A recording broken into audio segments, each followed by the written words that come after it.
السلام عليكم، كي دايرين؟ لاباس عليكم؟ نتمنى انكم تكونوا في احسن الاحوال. اليوم في القناه غنديروا خبيز كيف ما كتشوفوا، تيجي بنين هشيش ومنفوخ، والاساس انه صحي بدون اضافات. الا كنتوا اول مره كتشوفوا القناه ما تنساوش تشتركوا معايا، والا عجبتكم لا فيديو ما تبخلوش عليا باللايكات. اذا غنبداو على بركه الله.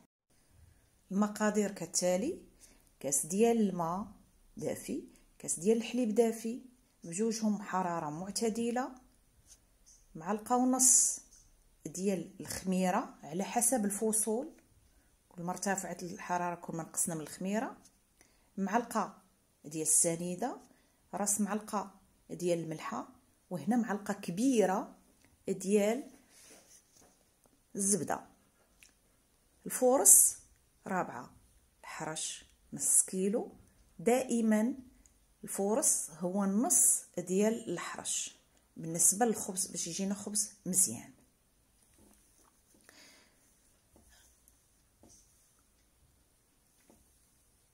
غنبداو المرحله الاولى. نكبوا الماء، الحليب، الخميره، السنيده،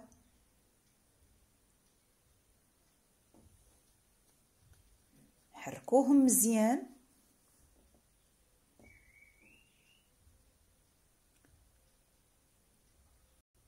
ونزيدوا الفورص 3 المعالق كبار ديال الفورص،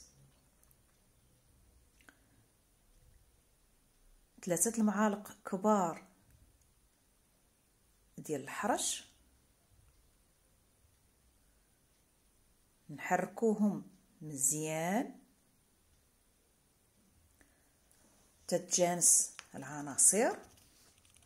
وهنايا نتسائلوا على القوام كي غيكون. تقريبا غادي يكون عندنا بحال القوام ديال البغرير، يعني ما خاتراش، يعني ما شفتش حتى القصوحيه، وما خفيفاش عاوتاني بزاف. وهنايا غادا نحاول نوريكم كيجي القوام بحال كيف ما قلنا بحال ديال البغرير. الان نحتاجو الفيلم اليمونتير باش نغطيو الخليط باش يتساعدنا على ان ترتفع درجه الحراره ويخمر لينا بسرعه. بعد ما نخمر الخليط غنديروه في العجانه وغنضيفوا عليه العناصر الاخرى الا الملح. غنزيد كيف ما قلت لكم الفورص، غنزيد الحرش، غنديروا في الماكينه. هنايا نقدروا نخدموا حتى في القصريه ماشي اشكال. اذا هنايا غير سرعه الفيديو، انما هو الاصل كنبداو بالعجانه سرعه منخفضه وغادين نرفعوا من السرعه ديالها. العجانه تعجنات مزيان ولات مرخوفه، زدت فيها نص كاس ديال الماء وزدت الملحه. طبيعه الحال كل واحد كيزيد القياس ديال الماء على حساب نوع الدقيق اللي عنده. الاساس انها تكون مرخوفه هكا ورطبه. غادي نوصلوا للمرحله الاخرى، وهي خاصنا اننا نضيفوا هذيك الزبده اللي شفناها مع المقادير في الاول. غادي ندوروا عليها العجانه مزيان. طبيعه الحال هنايا نعطيوها السرعه مزيان باش تدلك لينا العجينه وتدخل الزبده مزيان وسط العجينه، لان فعلا هي اللي غادا تعطيها الطراوه والرطوبه وغادا تبقى مده طويله. وتيقوني ان هاد الخبز ما كيتفرتش واخا يبقى مده طويله. اذا غنبقاو نعجنوا حتى ما كتبقاش العجينه لاصقه في الجناب ديال العجانه، ونحسوا بها نيت ولات يعني رطبه ملسه ولات لامعه، لانها دخلت ليها هذيك الزبده اللي غتعطيها لذه. العجينه خمرات. لاحظوا هنايا البلاستيكه شحال مرتفعه.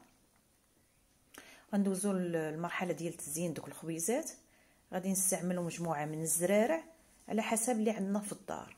مثلا بالنسبه لي انايا غادي نستعمل الخرطال، الجنجلان، زريعه الكتان والبافو. ونقدروا ما نديروهمش مخلطين، كل واحد يدير كل وحده بوحدها، هذاك طبيعه الاختيارات. عندي الدقيق الحرش،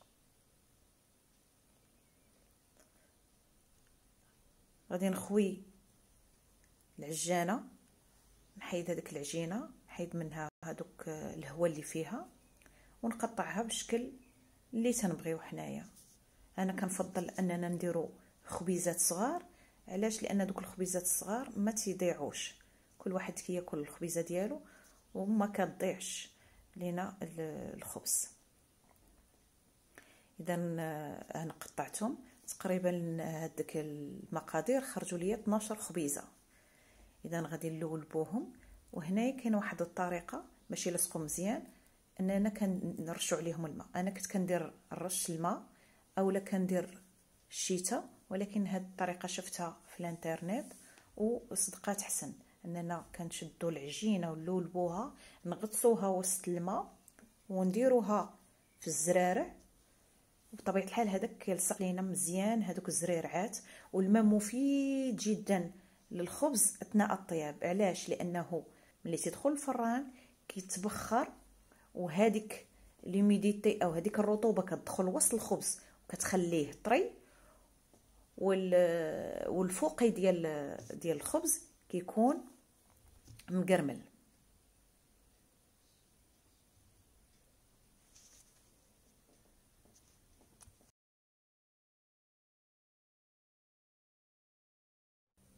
هنا غنبقى مستمره انني نلولب الخبيزات حتى نكملهم، وطبيعه الحال غادي نخليهم يخمروا.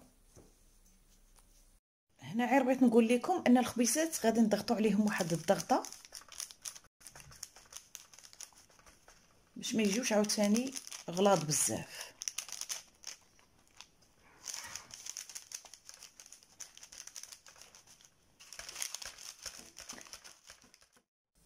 الخبيزات طابو، صدقوني كيجيو بنان لذاذ رطبين ومحلولين من الداخل وما تيتفرتوش، كيستحقوا تجربه هما والجبن.